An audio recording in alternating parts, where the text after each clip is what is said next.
I'm Mohammad Garipur. And I'm Caitlin DeClerc. We are co-founders of the Epidemic Urbanism initiative that we launched in March 2020. It's our sincere pleasure to welcome you to this review meeting for the Epidemic Urbanism Design Competition, Designing for Health and Equity, Supporting Vulnerable Communities in the Post-Pandemic Age. Before we begin, we wanted to take a brief moment to introduce the Epidemic Urbanism initiative. As part of this initiative, we have organized 4 international conferences, edited a forthcoming volume, and convened experts for interviews, which are available on our YouTube channel. Through these efforts, we are happy to mention that Epidemic Urbanism is now a community of about 2,000 people, including experts, policymakers, journalists, faculty, practitioners, students, and members of the public from 91 countries. Our goal is to mobilize this international community, work on projects that lead to real change in our surroundings, regardless of geography, and create an interdisciplinary and open access educational platform, all in service of preventing and responding to this and future epidemics and pandemics in more effective, just, and equitable ways. In continuation of our efforts and with the help of several members of our community, we have been working on this design competition centered on health and equity in order to create a venue to discuss conceptual design ideas that explicitly promote healthy places for vulnerable communities. This design competition seeks to create a venue to promote collaboration across global and disciplinary networks, and by bringing together students, academics, and practitioners from across the world to imagine design solutions that center health equity and social justice in a range of different typologies and foster resilience in anticipation of future outbreaks of epidemic illnesses and other natural disasters. For this design competition, we received 52 submissions from 27 countries in 4 categories: senior housing, community clinics, neighborhood schools, and public parks. Each design category was reviewed by 4 jurors consisting of faculty and professionals from different countries and disciplines. Today's meeting will center on the 3 shortlisted projects in the category neighborhood schools. Essential to the goals of this competition was the public convening and sharing of juror and commentator feedback to not only celebrate the strengths and resonances of shortlisted projects, but to also illuminate broader insights for practice. In the panel today, the jury chair, Irene Huang, and 3 jury members will review 3 shortlisted projects and share their comments on the neighborhood school design proposals. We've also invited John Clinton to share his feedback as a commentator on the topic, as well as the selected projects. A recording of this and other review meetings held as part of this competition will be available on our YouTube channel later this month. In just a moment, the panel chair, Irene Huang, will be introducing the jury for this category. Before that, I would like to formally introduce Irene, as well as John Clinton, the commentator for this category of the competition. Irene Huang is currently the Assistant Chair of Architecture at the Taubman College of Architecture and Urban Planning at the University of Michigan, where her research and teaching focuses on how the discipline and profession of architecture can be converted from a rarefied good and service into a basic human right. She is also the co-PI for the Equity in Architectural Education Consortium, which leverages various resources and forms of capital to collectively reduce inequities and disparities for current students of color and other underrepresented groups in undergraduate, graduate, and professional programs of architecture.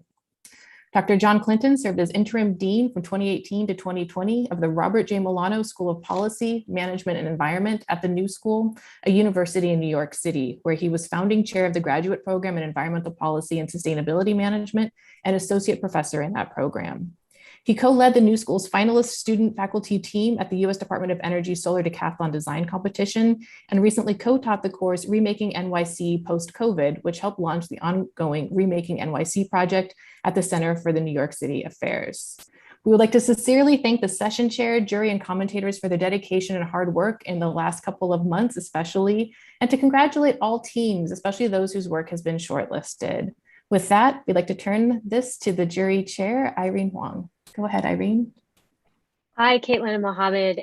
Thank you so much for the wonderful introduction, and thank you so much for putting this competition together, I think I'm really impressed with the entries that we saw, and also with the really broad range of topics and strategies and different ideas that this competition evoked. So with that, I just wanted to give a quick introduction on our particular segment here of neighborhood schools, and just some of the things that Claire, Melinda, and Stephanie and I looked through while we were doing the review. So chair introduction, I will ask Stephanie, Claire, and Melinda to introduce themselves at the beginning of the jury discussion. But I wanted to just really, again, honor the wonderful work of gathering together such an incredible group of people, and really just being able to, even in the jury process itself, look through projects that came from such a diverse set of perspectives and priorities, but also be able to look through such diverse lenses ourselves, even within our own group. And so I just wanted to summarize our process into these four areas. And so we looked at the projects in terms of their analysis. And so what I mean by, well, I'll just go through the first four. So analysis, type of engagement, disciplinary assumptions, and themes. And I'll go a little bit in depth about what that means.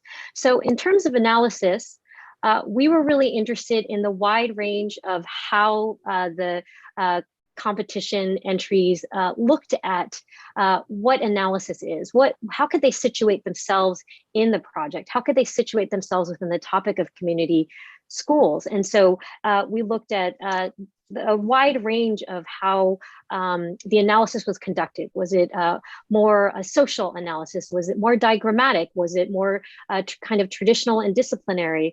How did it engage the physical and social context outside of just the built or architected context? How did it contend with health? How did it examine the equity? And what were the methods that they used, that the entrants used to conduct that analysis? And so so for us, it was really interesting to see that analysis was not just, again, about site. It was not just, again, about program, but it was about all of these other aspects that were swirling together to help build these proposals. And here you see, even just visually, a variety of different approaches drawn from some of the competition entries. Looking at the kind of history of Puerto Rico, how natural disasters had changed, for instance, how the public school system was thriving there. Again, another analysis about the different types of green spaces and transportation infrastructures and how those might come together. Another site analysis that looked into soil and plants and the kind of local ecology, and then as well as what kind of other social disasters and how they might map onto an urban context. And type of engagement, I was sort of mulling over what to call this, but literally what I mean is, how did the teams attack the project? Did they propose something that was much more building oriented, much more technical, building technology oriented? Did they have a site strategy that was one that was informed by a more professional or true to life kind of context? Or did they, again, look through it from a lens that might have been more academic or more disciplinary, looking at the larger picture, but then also proposing,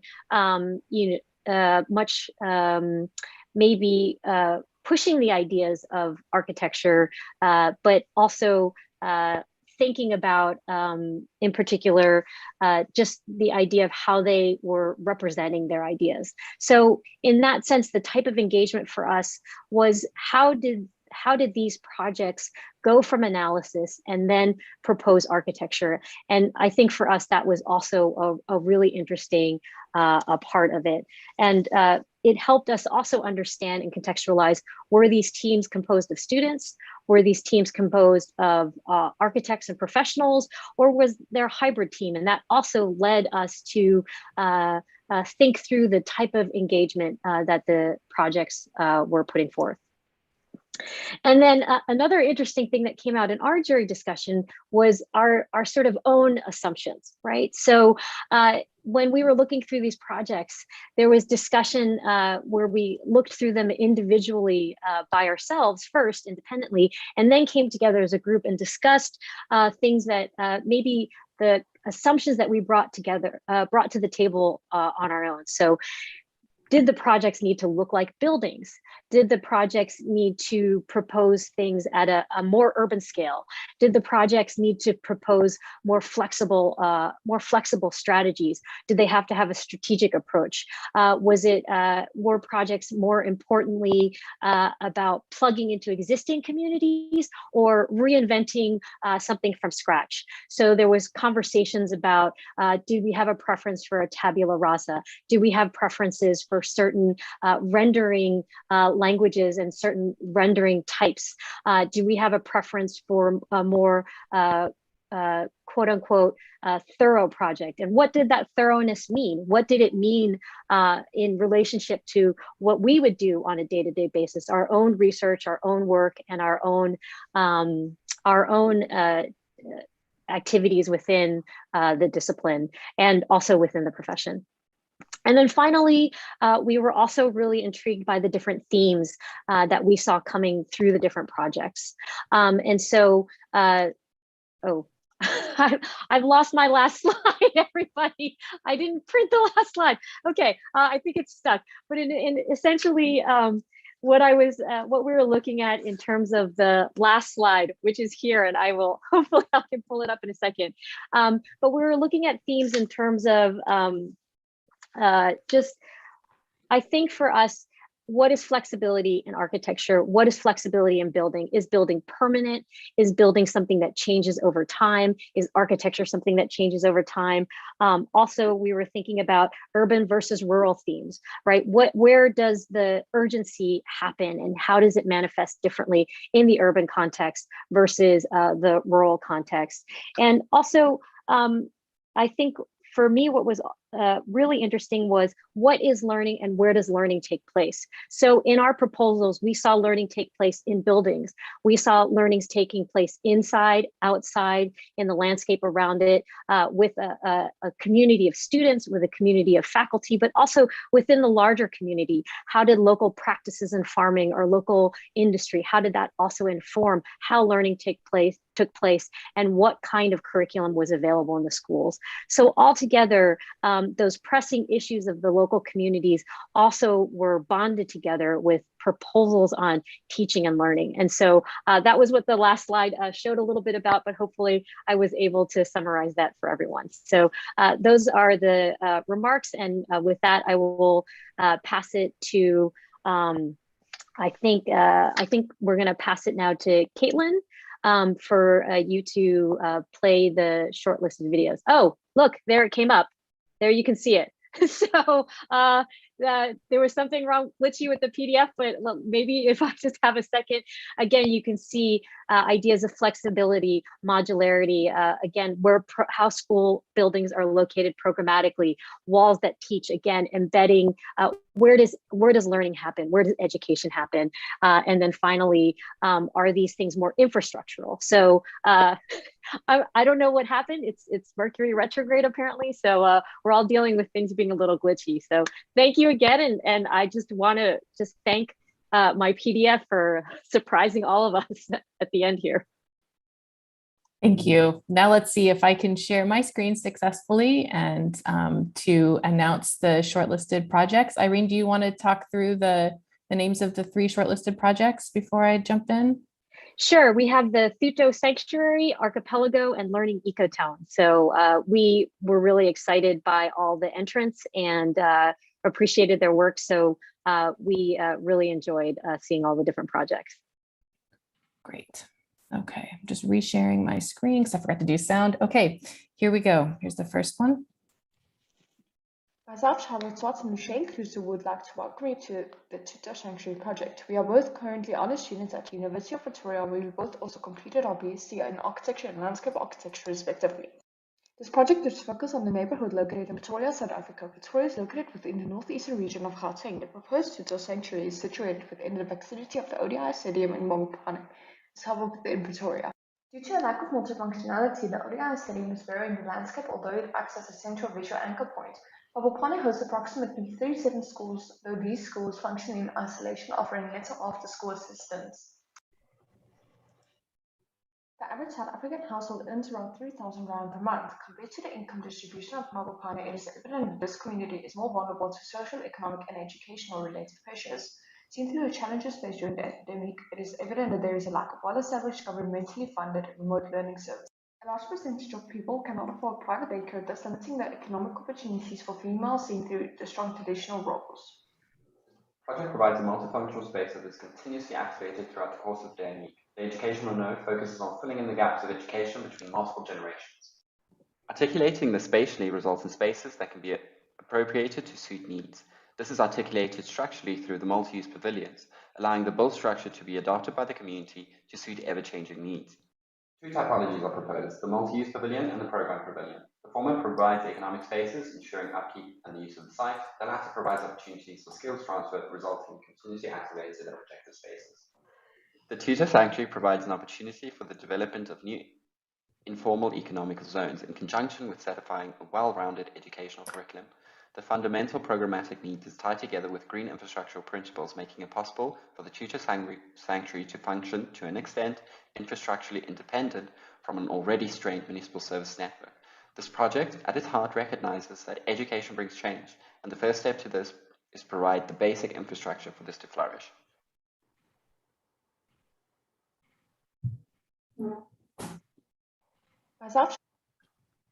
Now the next video we're going to see is from the project Archipelago.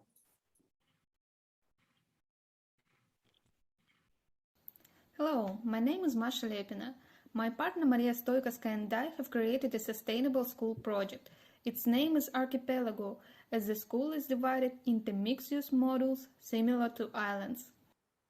The main aspects of the project are to develop a modular, transformable mixed-use school, to resolve the shortage of schools in the region, to reduce population migration from nearby villages and small towns, to create a space that is safe for children and the environment, taking into account the pandemic and the spread of infection diseases. The selected site is an island in the Elekmana village, Altai Republic, Russia. These lands are famous for their landscapes, unique nature and hidden aura, but there are also problems: lack of schools, infrastructure, modern public spaces. The creation of a green body that penetrates into building, the use of sustainable principles, separation of pedestrian flows and public spaces would make it possible to protect children and strengthen their physical and psychological health. Multifunctional zoning allows not only to divide the flows of students, but also to create various interesting scenarios for recreation and study purposes. The project was inspired by the traditional type of buildings of the people of Gorny Altai. Aisles or wooden yurts, local buildings are usually round or multifaceted in plan and have a sectoral layout. This shape allows people to quickly navigate the space without corridors. There are three types of modules. Transformation make it possible to regulate the density of the classes, change function and organize leisure and study in compliance with anti-COVID measures. Communication between these modules take place at two levels, at ground level and a bridge level. The result is a project that cares not only about the health of the students, but also the health of the whole society,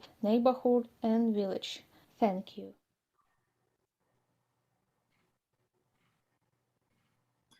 And the last video we'll see is from the project called Learning Ecotone. Learning Ecotone, inspired from the concept of ecotone, is presented by a diverse team of 11 members stretching from Australia to Canada and ranging from first-year grad students to postdoc fellows, teachers and practitioners with background in architecture, art and medicine. It is envisioned as a mechanism that acts as a social ecotone between traditional schools and adjacent communities. The mechanism is aimed to utilize local resources and engage the community to safeguard and utilize the learning environment in the post-pandemic context and beyond. Having COVID health challenges, low-income and vulnerable informal settlements like Coral has some outstanding adversities. The dire community needs translate into a comprehensive school beyond the traditional curriculum to act as a catalyst to self-support in the post-pandemic time and provide emergency resilience. To address the needs, the design team responded on 4 different fronts. One of the highlights of the design project points to a flexible space design, outdoor classroom and outdoor garden classrooms, designed with a grid and module respecting the international post-pandemic guidelines, which ensures natural ventilation and reduces the on-site user density of existing school facilities. Agricultural curriculum promotes the building of an immune library, which was lacking in the pandemic. Programs like the Night School for adults, IT training for youngsters, and spaces like Multiple Activity Spine addresses the empowerment of the community through meaningful inclusion. The field and the escape route is designed to provide social and emergency resilience. Therefore, the proposed design, a combination of spaces and the programs hosted by the spaces, is a learning ecotone for the given community and an important milestone for epidemic urbanism evolution. Thank you.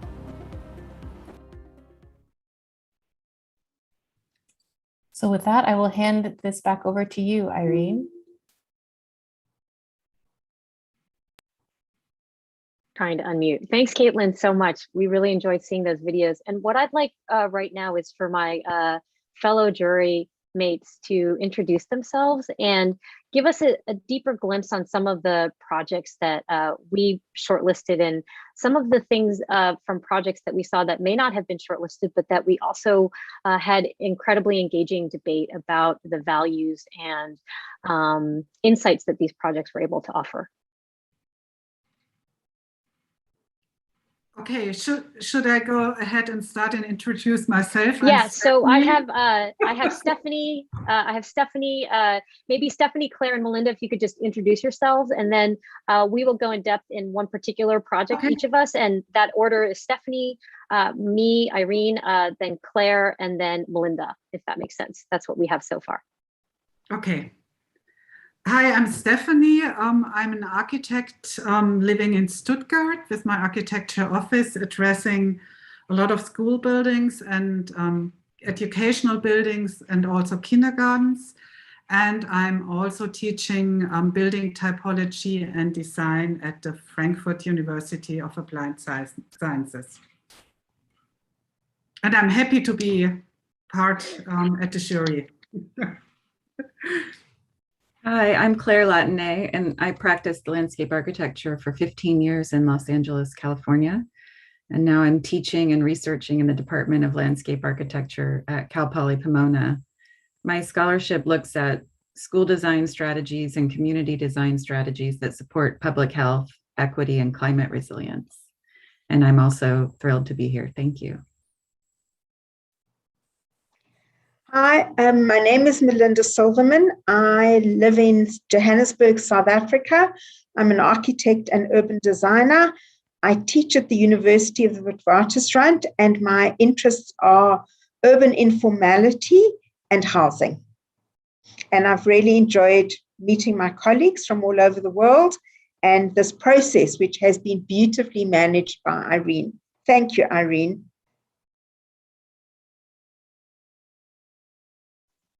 So Stephanie, if you could kick us off with a little bit more in-depth look into Thuto, that would be wonderful. Okay, so it's a little kind of like feedback to our discussion.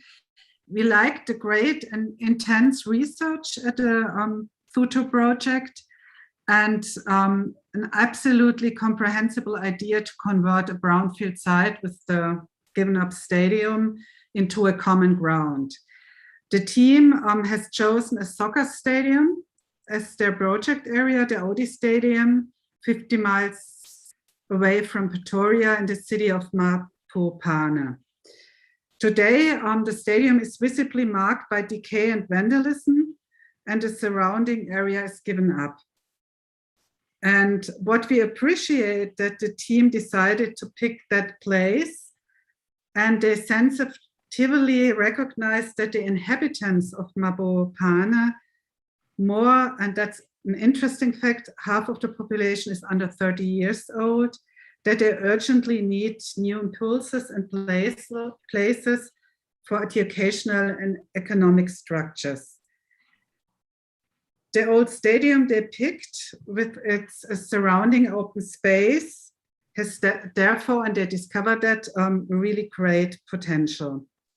In addition to that, the environment also offers the chance of being a future location for traditional events for the local healers, which need an intense interaction with nature. And that's like outstanding in the project, that the cooperation or the kind of like merging nature, landscape, and education.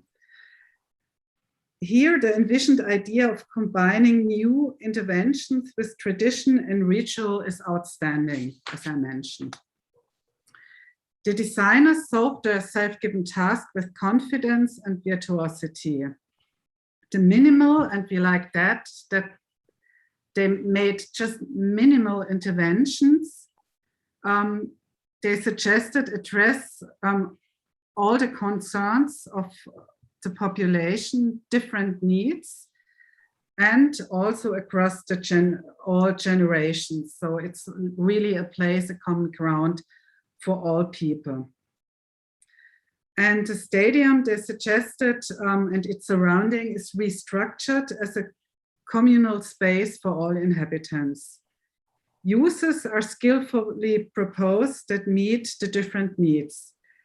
And particularly commendable is the integration of action areas for traditional use, and also the creation of identity. So for example, they have the schools, they have market spaces, they have all different types of uses they placed and integrated in the landscape design, which was really nice.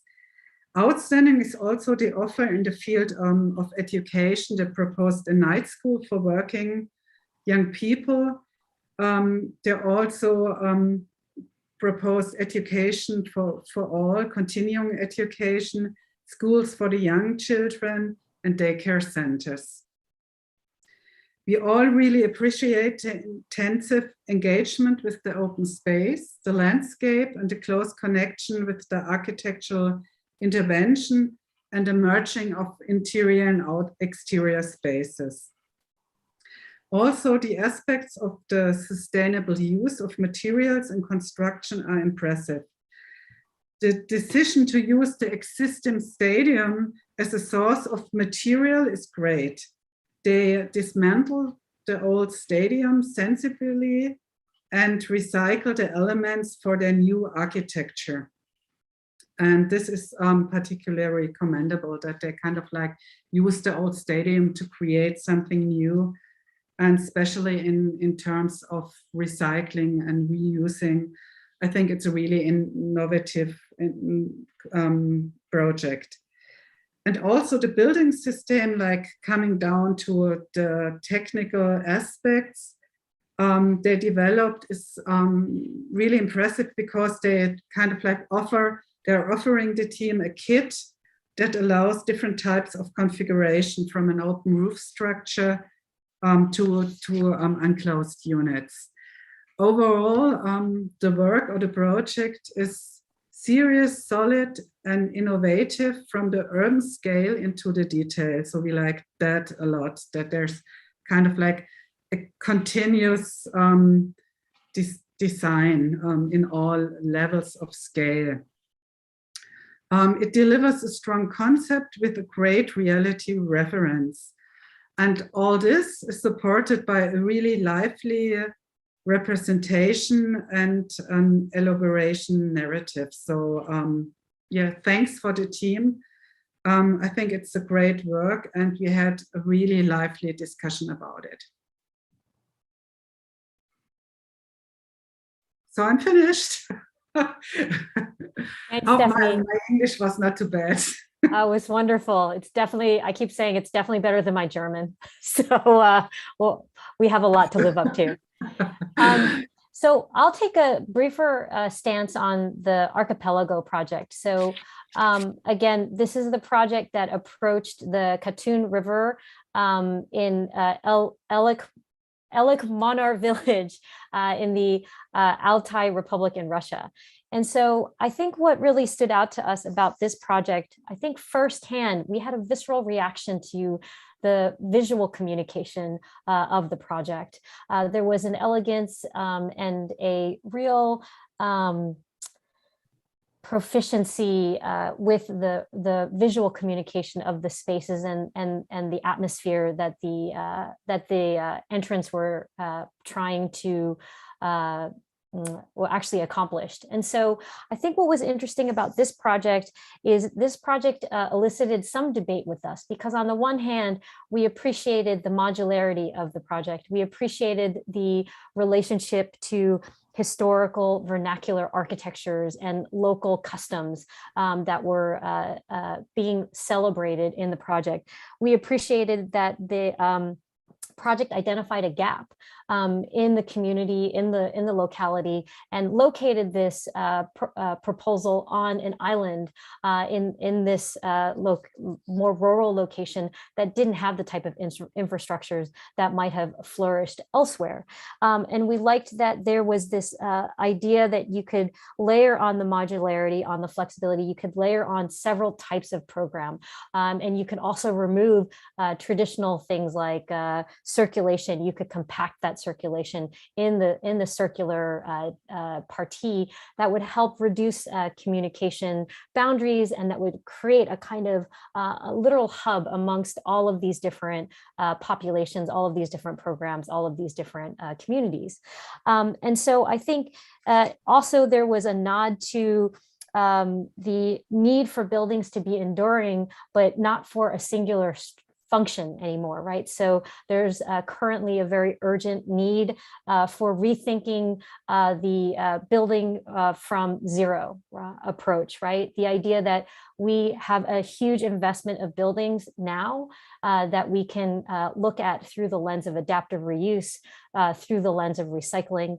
And so there was also that embedded in this proposal, which is the idea that these structures could be deployed and that they could be reused through the introduction of different and changing program as the community needed. And so those were the strengths that stood out to us. And really, I think we just so enjoyed the beautiful renderings and the tectonic and aesthetic vision that was put forth. And we really appreciated how well that was communicated. So that was definitely something that really shined for us. But it also brought some conversation with us about a tabula rasa approach. And so we were really interested to hear more or to see more work from this team in the future on these themes of what does it mean to start, again, an architecture in some ways from scratch, right? Which is also a contradiction. There is a need sometimes to really propose a new system. And so we saw them grappling with that. How do you propose a new architectural system, a new architectural approach, but also think about the cost of a new building or the cost of a complete building from zero. And then also filling in the gap that in some ways, the team is restoring, again, traditions, restoring program and restoring functions to a space that didn't have anything. But at the same time, we were also interested in what disruptions that restoration would bring, again, to a site that was pristine, to a site that was untouched, and to a site that may want to just stay uninhabited. So I think in that sense, we really appreciated the contradictions that were brought up in this project. And so for us, that's why we really wanted to share our perspectives about Archipelago. And congratulations to the team also for, so far we've seen 2 projects and just want to congratulate them so far on the wonderful accomplishments. And with that, I'll pass it to Claire. Great, thanks Irene. So I'm going to talk a little bit about learning ecotone. This is a entry from Bangladesh, and we were really impressed by the depth of understanding and empathy that this entry showed around the context and experiences of an informal settlement. The entry does a beautiful job of introducing us to the Karail settlement in Dhaka, Bangladesh through maps, photographs, and narrative. The Learning Ecotone team thoroughly illustrated the financial stress, the history of fire risk, the added hardships from the pandemic in a community that can't isolate and has poor access to healthcare, and the urgent need for social, emotional, and physical health support for children and the whole community. It's both thorough and extremely personal, highlighting community issues down to the human scale from the community scale. And they did this through photographs and narratives of the individual people of the settlement, as well as through regional maps, really grounding us in this site in a beautiful way. Probably more than any other entry, we understood the community from the entry itself. We understood where we were, what they were grappling with, and the physical and personal issues that they were struggling to address.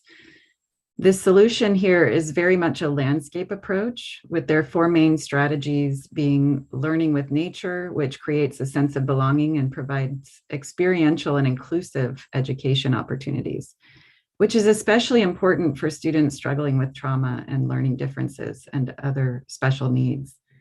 Their second strategy is to improve physical health and strengthen immunity through exercise and access to nature and healthy foods.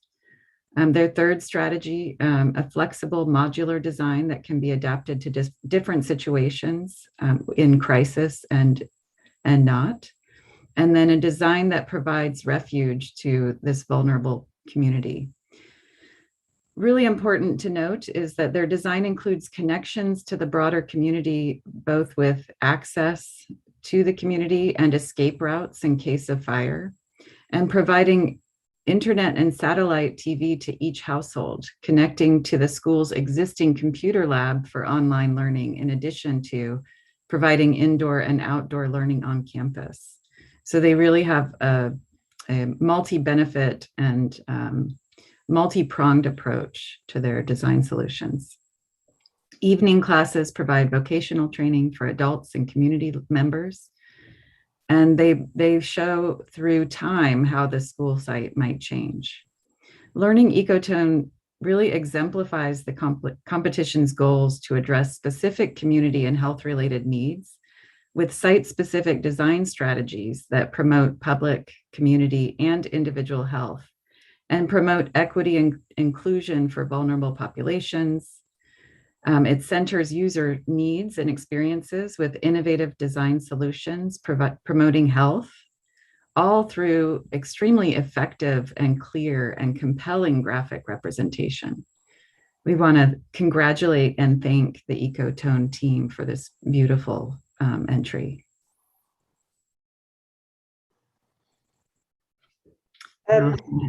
And Claire will be our anchor, our jury anchor for, again, just summarizing our discussion and bringing out some highlights for everyone.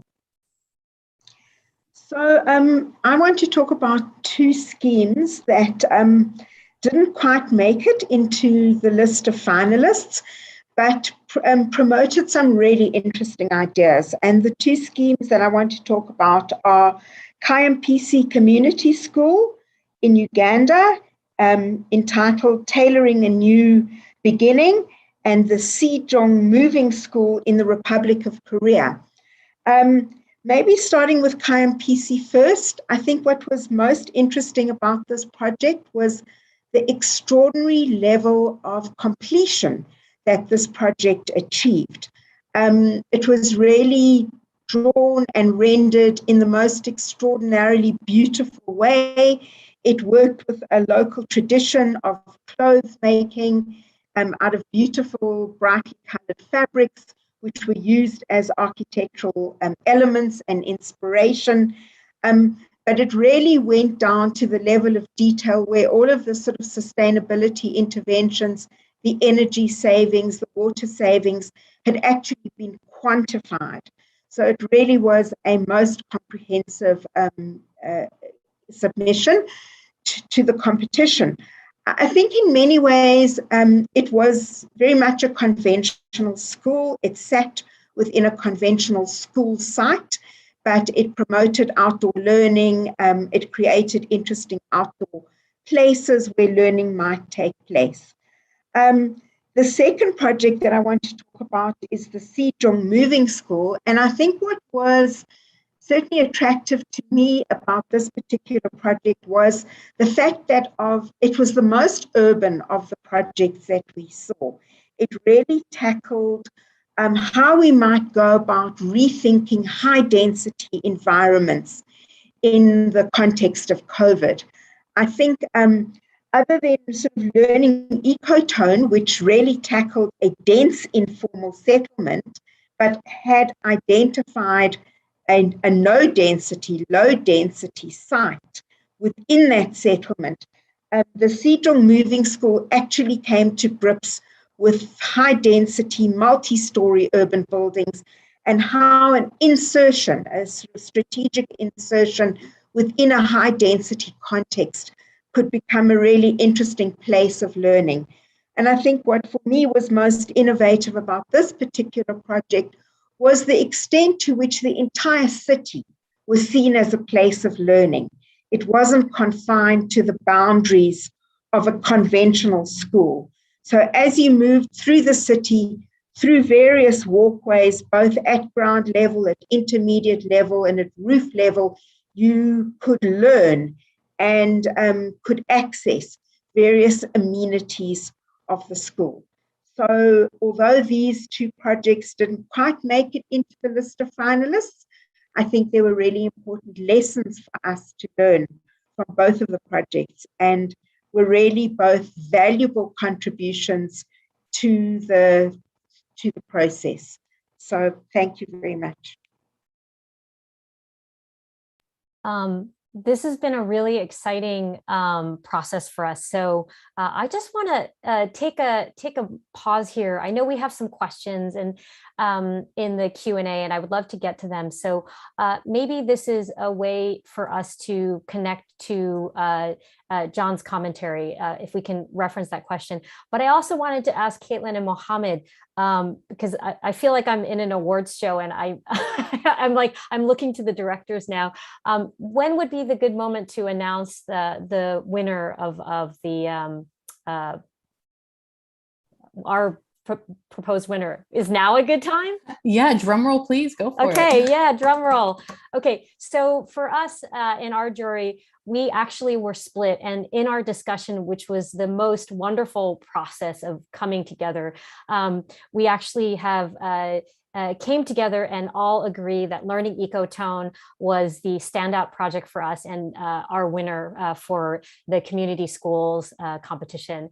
And we really enjoyed not only learning about the project and learning about the team and just how many layers of expertise and layers of experience were brought into that. And by experience, I don't mean wizened experience, but just experience from such a diverse set of perspectives. And for us, that was really a beautiful confluence of the team, of the ideas, and of the different areas that they looked at. So for instance, not just taking one step deeply into one aspect of the competition call, but really moving forward and elaborating on all of those aspects that we were looking for. So the physical and social context, the health implications, the equity inclusion values, the design innovation, as well as the architectural representation and how the project was communicated and how the project was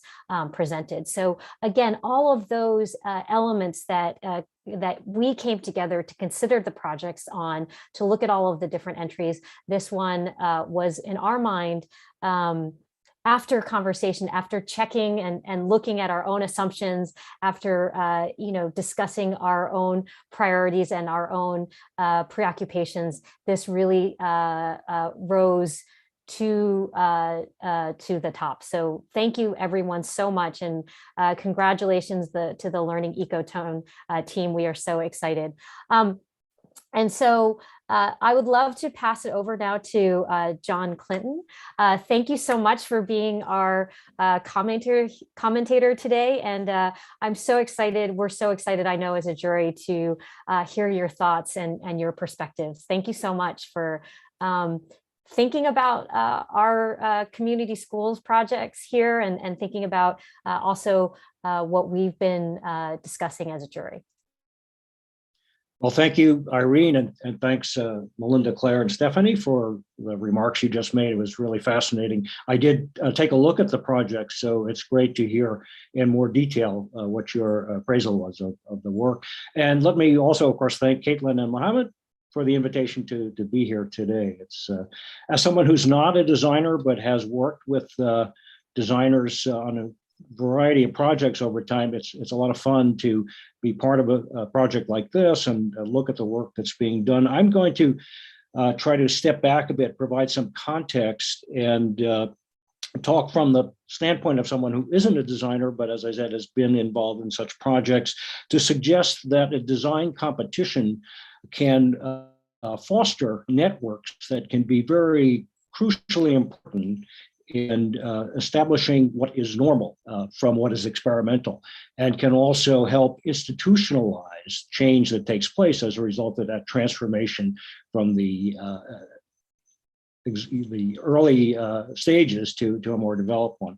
I'm going to do so by talking a bit about epidemics, of course, and neighborhood schools and design competitions, and my experience with some of those, and try to inform the conversation with that perspective. I want to start, though, by saying that in the United States, during the COVID pandemic, schools have, of course, been a highly contested space. There's been a lot going on in respect to community involvement in schools, some of it very much at risk of making schools a place of conflict. And that's been about vaccines, it's been about mask mandates and other things. But I think even all of that has shown us how central to the community a school actually is in this country, and I suspect in many other societies as well. So that is something that I think can heighten the need to take this opportunity to try to build networks that can address these questions, particularly when I heard how large and how diverse the Epidemic Urbanism project has become in such a short time. I'm going to start by talking about a pandemic that has been with us for half a century, really, and go back to the early 1980s when HIV/AIDS in the US was first identified and first began to gain notice. Private grant-making foundations have been known to play an important role in advancing social change. They're often seen as being pioneering and supporting pioneering work. But by the early 1980s, very few had provided any support to any AIDS projects at all, just 5, I think, by 1983. And when it became evident to the funding community that there was this gap, it propelled some foundations to begin to collaborate in ways that they might not have otherwise. And from that collaboration, a network emerged called Funders Concerned About AIDS that addressed some of these needs. AIDS was initially seen as just a health issue, but it was clear, just as the pandemic of COVID has disclosed to us, that there are many dimensions of our societies that are exacerbating the impact of COVID. It was clear that issues of racial disparities and LGBTQ rights and a variety of other dimensions to AIDS could gain from the support of foundations. And so this network that emerged did indeed normalize funding for AIDS in ways that made it safer for other foundations to enter the picture, and in turn to influence policy in government as well as social attitudes and also in corporations. And this made AIDS something that internationally also became a major issue for US foundations, and many of them cooperated with foundations around the world. So that as much as we've seen the epidemic continue over the past 50 years, we've seen great progress in addressing many issues associated with it. Turning to the neighborhood school, the idea of a community school in the US dates back at least to the late 19th century with the work of the philosopher John Dewey, one of the founders of my institution, actually, and Jane Addams, who pioneered what became social work, looking at the school in the context of its community and what the relationship should be. That idea of neighborhood involvement has gone up and down in the US over the years. Back in the 1960s in New York City, an effort to try to provide what was called community control basically created a great deal more conflict around schools as the teachers and community saw themselves at odds over a number of issues. By the 90s, we had learned some lessons, I think, about that, and some examination of the school system in the US disclosed that there was much to be addressed as far as the effectiveness of learning, but also some education reformers turned back to those earlier examples to try to understand the relationship between the neighborhood and its school, so that in a handful of places around this country, community schools began to emerge. And these were schools that were considered to be comprehensive in their mission to not only address educational issues, but health issues and social service needs of children. What were the family lives of children? What were the interests of members of the community in order to inform changes in schools?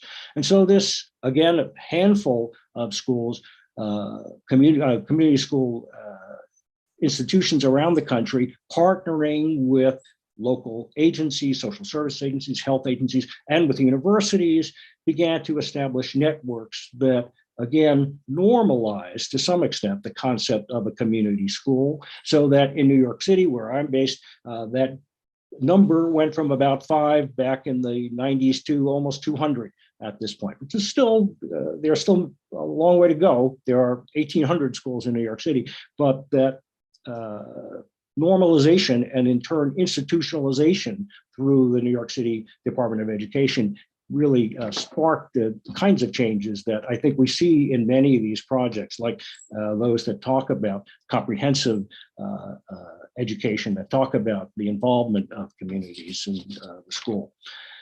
Let me speak about a design competition now, since we're in the midst of one, and some experience that I had with one called the US Department of Energy Solar Decathlon. Back in 2011, the new school, my university, entered the competition. And up until then, this is the federal government agency, the US Energy Department. Up until then, the competition had been dominated by colleges and universities that developed products that were high tech, if you will. Hundreds of entries, 20 of the entries are chosen as finalists. They get to design and build a highly energy efficient home that is placed on the National Mall in Washington, D.C. So it gains a great deal of visibility. And as I said, until this time, most were wonderful, but very expensive to build and very much focused on high tech. The new school decided to approach it differently. And so the university partnered with Habitat for Humanity, an international NGO that focuses on affordable housing, with the idea being that unlike the typical pattern, which is that the house is on the display for a week and a half in Washington, D.C., then it's sort of taken apart, shipped back to the campus, or perhaps recycled in local opportunities. What we did instead was to have students from architecture and other design fields, but also from environmental policy, from finance, and from other areas, look at ways that the house could actually become a home. And so with Habitat for Humanity, as they typically do, a family was chosen to live in the house after this competition. The house was moved into a neighborhood because there has to be a site, obviously. But students and faculty spent the 2 years of the competition in the neighborhood in Washington, D.C., developing relationships with that community, asking the community what its needs were, what it sought, and trying to convey what advantages to energy efficiency could be of use to the community itself. And so that did happen, and the relationships that were developed, the normalization of energy efficient homes in that neighborhood, and the development of a network of partners, Habitat, and many government agencies in DC that work with the university helped us to, again, to institutionalize some of the changes that were made, including in the competition itself, so that it had an increased focus on affordability and community involvement, I'm happy to say. I'm also happy to say that this competition got it right just from the beginning in emphasizing those dimensions of what a neighborhood school should be and could be, and as these entries have shown us, can be. The experience of working together at my university helped professors from a variety of disciplines learn about collaboration, so that 10 years later, when COVID arose, there was an opportunity, as Caitlin mentioned in my intro, to teach a course about the COVID epidemic impact in New York City. We called it Remaking NYC Post-COVID, and several hundred students took this course. It was all on Zoom. It was offered twice, the second time solely to international students who want to learn about New York. And the gist was to bring in faculty from across an array of disciplines so that students could think about how they would remake New York City. So we had many design folks, international affairs faculty, again, environmental policy, finance, et cetera, But students came from all different programs as well. I think the key to the success of the course was that we had piano composition students working with philosophy students, working with designers and policy students as well. And that sparked the kinds of conversations that you wouldn't get if it were just within the silo of a particular discipline. I think we were able to do that based on the experience years earlier that we nurtured over time in terms of interdisciplinary collaboration. I'll close with another design competition because my colleagues and I have been in the middle of one, and just this week submitted a proposal to develop and design a climate solution center for New York City at the invitation of the mayor. And I mention it because, again, it is a case where networking was key. We clearly, if we're going to address New York City's climate issues, you want to do so beyond, again, a narrow focus and take into account all the aspects of life that is experienced in such an urban center.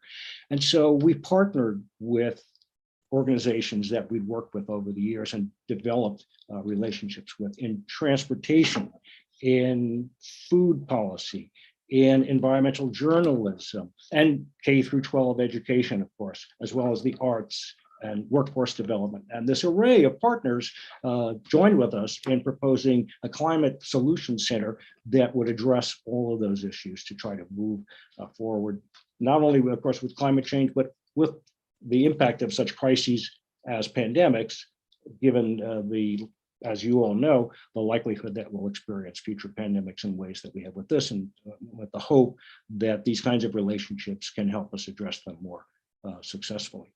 So I thank you all for the opportunity to say a few words about this competition. It's been very exciting, and I'll turn it back to Mohammed and Caitlin.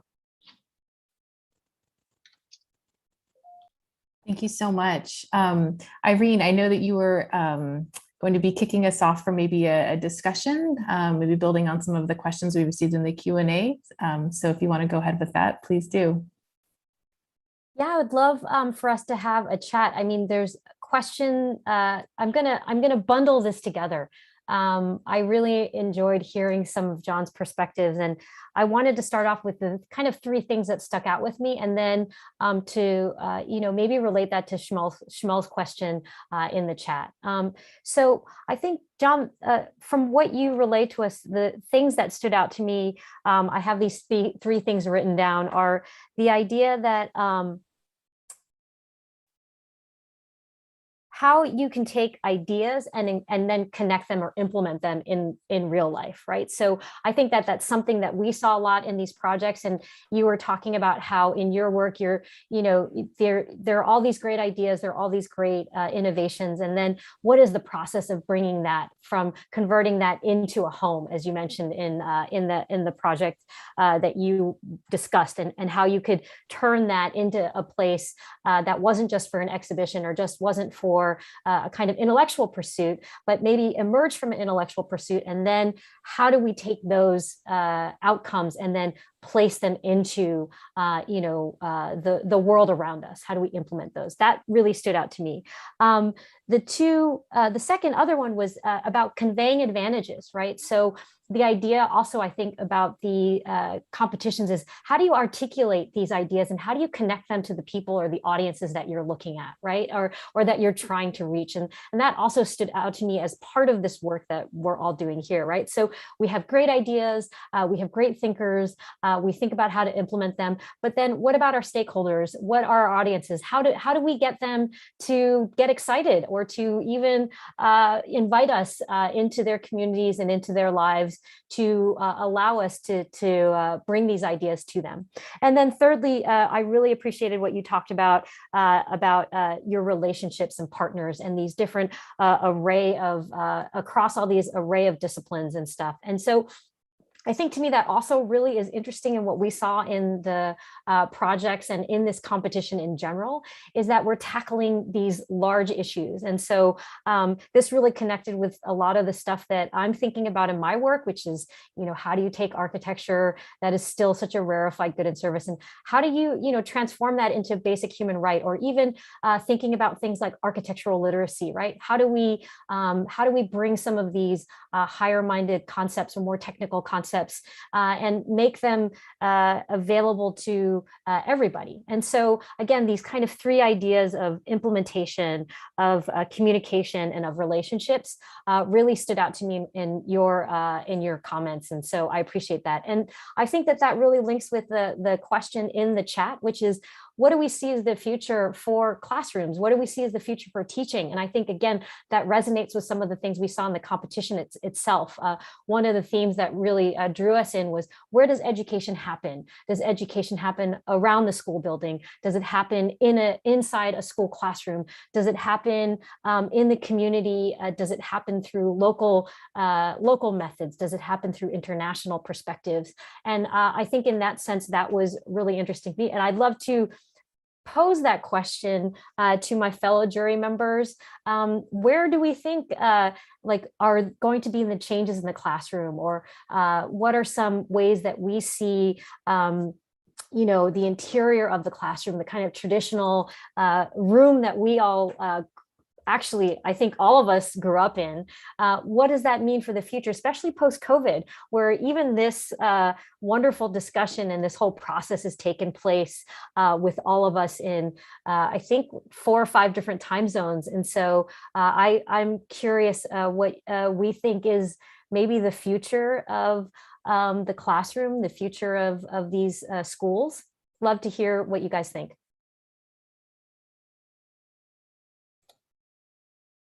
I think I can start. I think from, obviously from a landscape perspective and with my work focus, I think a lot of learning is going to happen, a lot more learning is going to happen outside. And with previous pandemics, we saw huge changes in approach to school design, not just in terms of outdoor learning, but in terms of natural ventilation, daylight, large windows.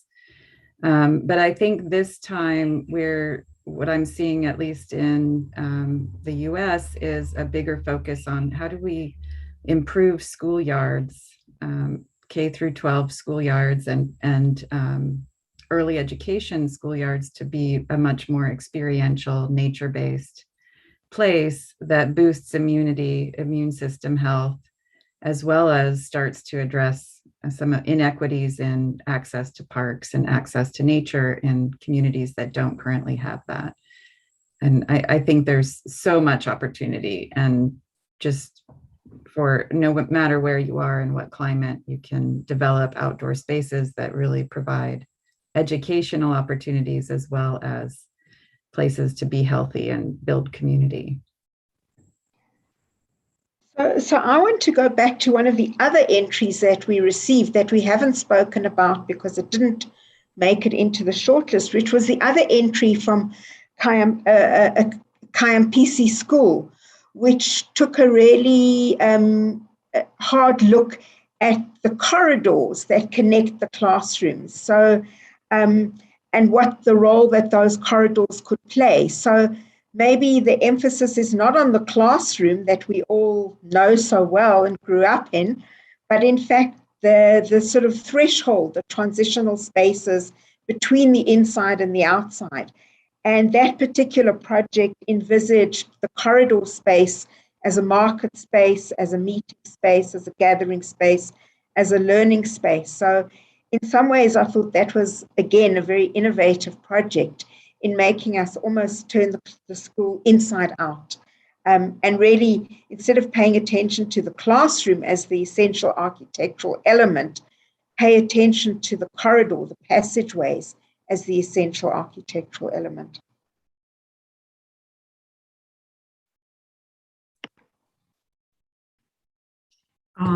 Yeah, what I think, what is really interesting, like in Europe, especially in Germany and in the Scandinavian countries, there was like in the past 10 years, a big change in educational design. We kind of like, we're giving up on the corridors, and new school concepts were kind of like tested. And actually, when you now build a new school, you don't have, you totally give up on the corridor schools. So that's interesting with the layer of COVID, because you were thinking that those new, we call it compartment schools or learn housing schools, where you kind of like have this kind of like little learning units, but we were always thinking it really closed up from the nature, from the landscape. And I think that's a big chance also with COVID to kind of like think also about the threshold between inside and exterior space and interior space, and go back, for example, to the open air schools from the beginning of the 20th century, which was like a great evolution, and it was totally giving up after the Second World War. So I think that's a big chance to kind of like hop again into the outside and kind of like think about the transition spaces. I think in the inside, there's a lot of rethinking going on. So I think that's really like with the COVID, interesting discussion. What's really standing out to me in just our initial conversation, and still excited to hear from John and maybe Mohammed and Caitlin, but what's interesting is this idea of just thinking about the isolation that COVID brought up. I know we talked a lot about that, especially initiated by Melinda in our discussion, just about the kind of isolation that came about, the physical isolation. But yet, on the contrary, you have all of this digital and virtual connectivity.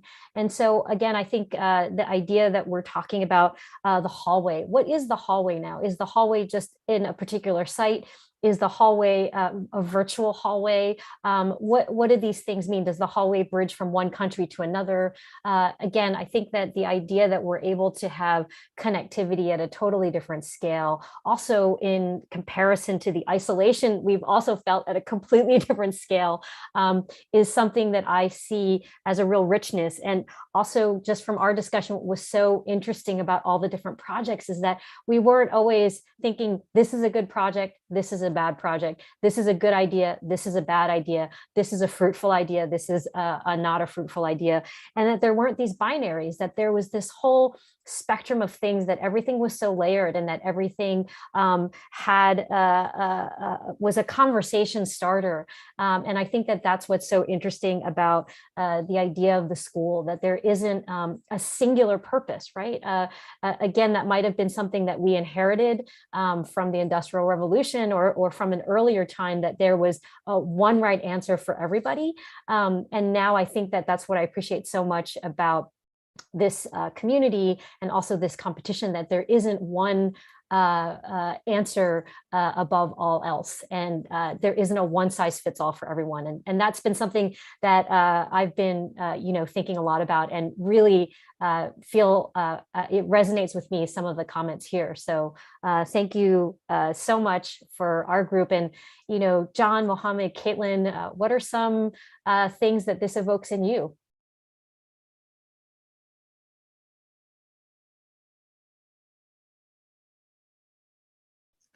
I mean, I guess I can just jump in quickly, Irene. A couple of things came to mind with your comments just now. I think on the topic of community, I think that it's in some ways, right, being able to connect virtually is a way to have infinite opportunities for connection, as you were just saying. I think what I have found to be really challenging, I work with graduate students who are teaching, and so I'm kind of trying to build communities and help them build communities. One of the things that we've found most challenging over the last year and a half is missing the opportunity for these sporadic encounters. So I think, your metaphor of the hallway, I think, is really apt, because one of the beautiful things about, I guess, like this ideal hallway is that you can have these sort of sporadic encounters. Or I think about the 5 minutes before a class begins, or, before a session starts, that you can kind of casually turn to your neighbor. Or maybe there's, if we do workshops, there's like cookies and coffee over on the side, and that's a way to sort of connect.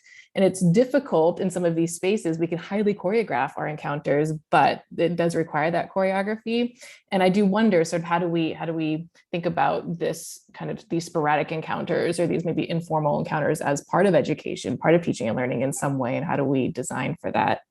I guess the other thing I'll just say in response before I let others chime in is, I do wonder if being able to think about changing the architectural paradigms of neighborhood schools might help us think about changing pedagogical paradigms too, right? So one of, I guess, the benefits of going online, of recognizing that globally we shared this experience of a really traumatic pandemic, is that, first of all, it's hard to ignore that students have bodies, right? When they're either no longer present in space, or that they might be ill, or that their families might be ill. But there's also been kind of a reconnection with sort of pedagogies of care, and how do we recognize the various traumas that are being brought into the classroom by both students and teachers. So I do hope that as we're kind of thinking innovatively about design, we're also thinking innovatively about the pedagogies that would be best suited to sort of help us, I guess, reconnect, and to do so empathetically and equitably. I think the other thing that we have seen throughout all of these review meetings is this kind of the binary of local needs versus the universal aspects of design, right? So for example, and we are seeing this in every single category. Because, I mean, a neighborhood school is going to include certain spaces, like classrooms, like places, rooms for principals, for administration, etc., right? But how do we really become innovative and design a school that is local, that is addressing the needs of the community, right? And how can we go beyond these universal kind of notions of these typologies? I think it's a quite kind of major issue, especially considering that many of these kind of typologies in modern sense, they have roots in Western culture. So in modern sense, right? So yes, traditionally we have had schools in every single culture, in every single civilization, but the dynamics have changed, especially after the 19th century. That's why you visit a school in Indonesia now, it looks like, I mean, very similar to a school in New York City, right? So, but how can we kind of shift the paradigm? How can we again, kind of revisit the needs of the community and the design of the school. And I think that the committee did a brilliant job kind of raising some of these innovations that are done in these projects. And thanks so much to John for his brilliant remarks. Thank you, Mohammed. If I could just jump in for a second. I agree with everything that you've said, and Caitlin as well, but I'll be a little bit not contrarian, but let me just propose that we need to examine what we've learned from the use of Zoom as a tool in pedagogy.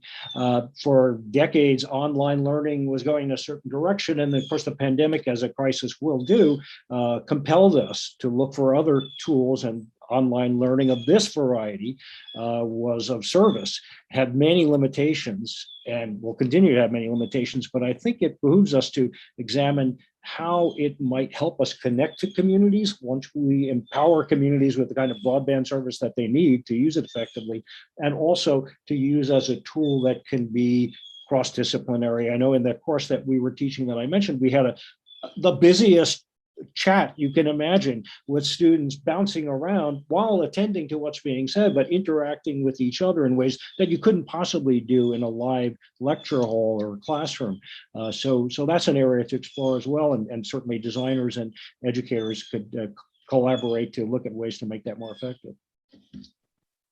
I want to say with that, I think we've discovered, as we've been trying to teach online, that it works really well for some students, and for others it doesn't work at all. So the flexibility that affords in rethinking our schools to maybe continue in this hybrid model, where some students really thrive in the online environment and don't do well in a school setting, that can free up the school setting to be more flexible and experiential for those students that really need hands-on learning and a safe place in their community that feels like a community, that gives them those much needed social connections and resources that schools provide. In our neighborhoods in Los Angeles and throughout the US, schools were called upon during the pandemic, not just to figure out how to teach online, but how to continue providing essential services like meals to families that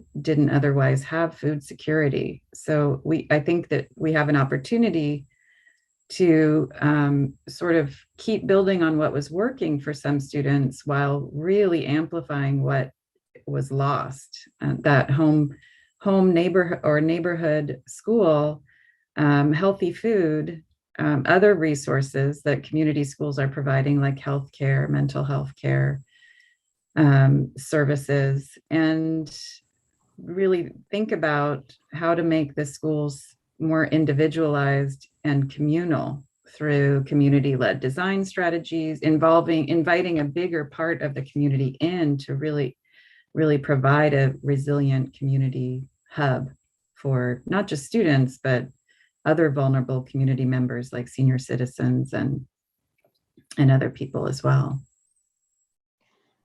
I mean, maybe I can just jump in with the sort of experience of the kind of abrupt transition to online learning in South Africa, which is a very, very unequal society. So some of our students just thrived on online. They had wonderful access to wireless and digital and up-to-date computers, hardware, software, but many of our students didn't have that at all.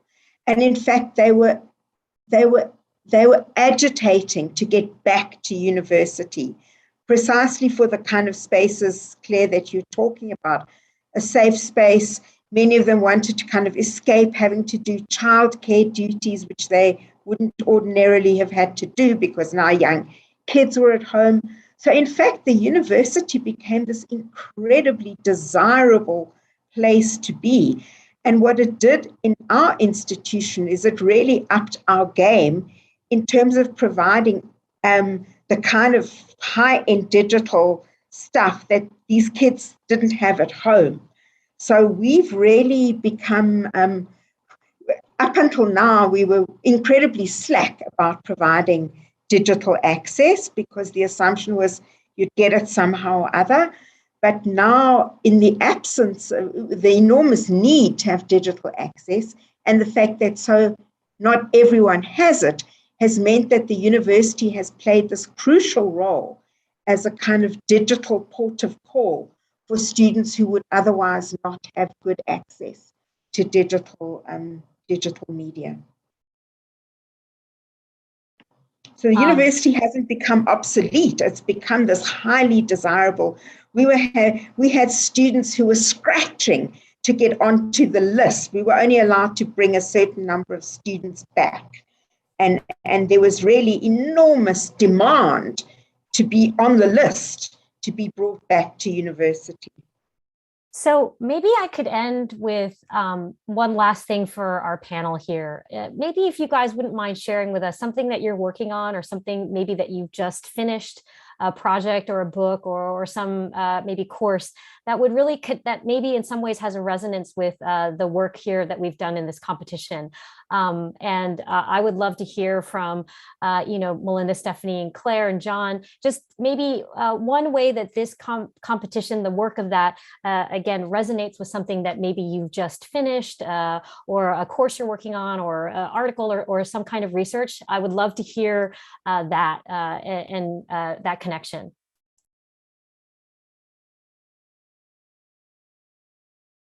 I could prompt you guys. How about we go? How about we go in alphabet? How about we go in the order on my screen? So we have Claire, Stephanie, Melinda, John, and then maybe I'll end it if there's time. You're putting us on the spot. I totally did that. Did you see that? I just pushed you guys right there in front of the conversation.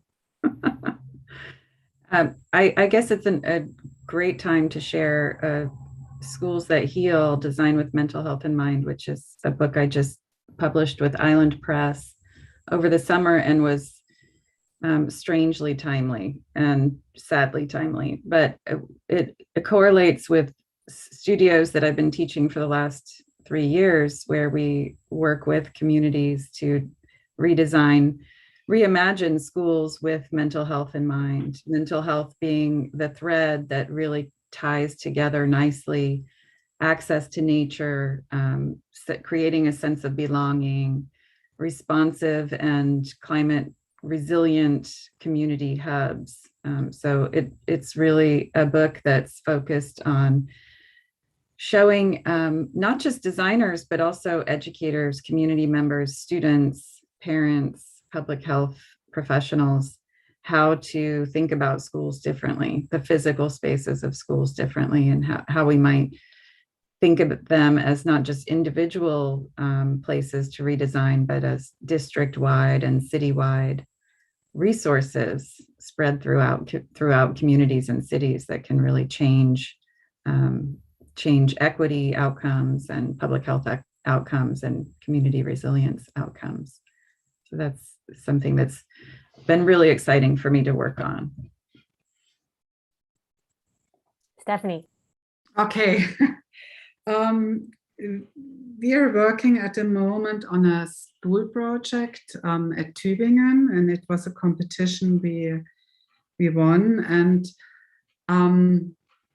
what is interesting that you don't think anymore in different types of institution. It contains like kindergarten, and it contains a primary school, but you start kind of like seeing everything as living in one space connected to the neighborhood. So also the school is open for the neighborhood. So, and also we're giving up on hallways and corridors. It's just like we call it forum, the meeting space, and the classrooms are arranged flexible around this kind of like forum and meeting space. So we're trying to find new strategy how school, how education can happen in the future. And also the technical aspect, it's a passive house school, so it's it doesn't need, it's not, it's independent and it's energetic system. And we are thinking of using recycling materials. It's all a wood construction. I mean, for the American, like making things out of wood construction, it's familiar. In Germany, we did a lot of concrete, we did a lot of masonry, and now we are like in the transition of experimenting with wood. So yeah, so that's our project we are dealing with right now. And in the university, I'm just starting doing research on open air schools, like the old kind of like tradition concept, which was actually all over the world. Richard Neutra in Los Angeles, Duca in the Netherlands, and also in Germany, we have some good examples. So I think it's interesting to kind of like focusing on that and researching, especially those schools who are actually in duty right now. There are some, like there's one in France, the Corona Avenue School is still on, how they kind of like use the old concept with the new, with the pandemic. So that's what's going on at my business. Melinda and John, we have 5 minutes left, and I would love to hear again what you're working on right now, a project or some initiative connects with this competition. Melinda, I think you're muted.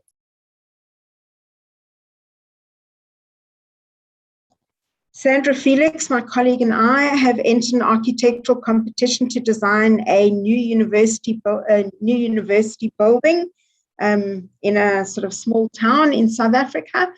And based on our own experiences of teaching in COVID, we were trying to imagine what kind of teaching spaces would be required.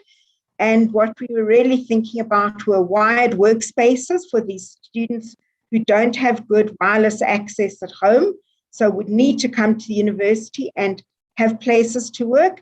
And the emphasis, I was interested in what Stephanie was saying, is sort of the typology that we were really thinking about were open courtyards with sort of open, so a lot of the collaboration would take place in the corridor, in the courtyard, and in the hallway, those kind of chance encounters. But those spaces were now outdoor spaces rather than indoor spaces. So we were designing those with roof coverings, but not walls. Yeah, that's it from me. John. Well, I'll just echo the word strategy that Stephanie used before in reference to that project I mentioned that we just finished the proposal for a climate solutions center for New York City, for the entirety of New York City is the mission. So how do you do that? How do you imagine something that would be more than just a showcase and would actually propel deep change at the scale and across the scope that's necessary? So thinking that through and identifying partners on a practical level, but also conceptually what that would mean in the context of climate justice, which is key to our mission at the New School. Awesome. So we've got 3 minutes left, and I think if there's time, for me, how this competition really connects with the work I'm doing is just thinking about education in general and the sort of, in my particular field, the value of an architectural education. So I think for me, the idea that this competition can bring so many different ideas to light and connect with a particular initiative that I'm working on, which is the Equity in Architectural Education Consortium. It really helped me think about resources. We talked a lot about the resources needed to support students. And I want to kind of give a shout out. I know there's the 7 o'clock shout out in New York City, but I really want to actually acknowledge all of the infrastructure that is the human infrastructure, our educators, our staff, our people that helped convert and propose in a lightning fast way that Melinda acknowledged, and Stephanie acknowledged, and Claire acknowledged, and John acknowledged, but the lightning fast way that we were able to pivot from traditional classrooms, traditional teaching, traditional typologies, and immediately just burst into digital and virtual connective connectivity for education. And so for me, that idea of the Equity Consortium that Mohammed is also a partner in is one of the projects really close to my heart that this competition really connected with, again, because it's about resources. What is resource sharing? It's not just about money. It's not just about how many dollars of funding. It's absolutely crucial. But funding is resources are so many different things. There's people, their perspectives, their experiences. It's that richness of everyone coming together and bringing the conversation into a new realm where there is a whole gradient of answers. There's a whole gradient of circumstances that we need to tackle and address. So for me, that is the most meaningful reason. And I'm so pleased to have made these connections and had these wonderful conversations. And I will be definitely leaning on these folks in the future. And I can't say how much it has meant to me to be able to make these connections. It was really both intellectual and emotional. So I just want to thank everybody. Thank you so much. So just a reminder that recordings of today's session, as well as all of our other jury meetings from this design competition will be available on our YouTube channel, as well as our website, epidemicurbanism.com. Again, just want to echo all the thanks and gratitude to everyone who made today's session possible. And with that, we just wanted to say thank you so much. And this is the end of our session today. So thank you. Thanks for joining us, everyone. Thank you. Thank you.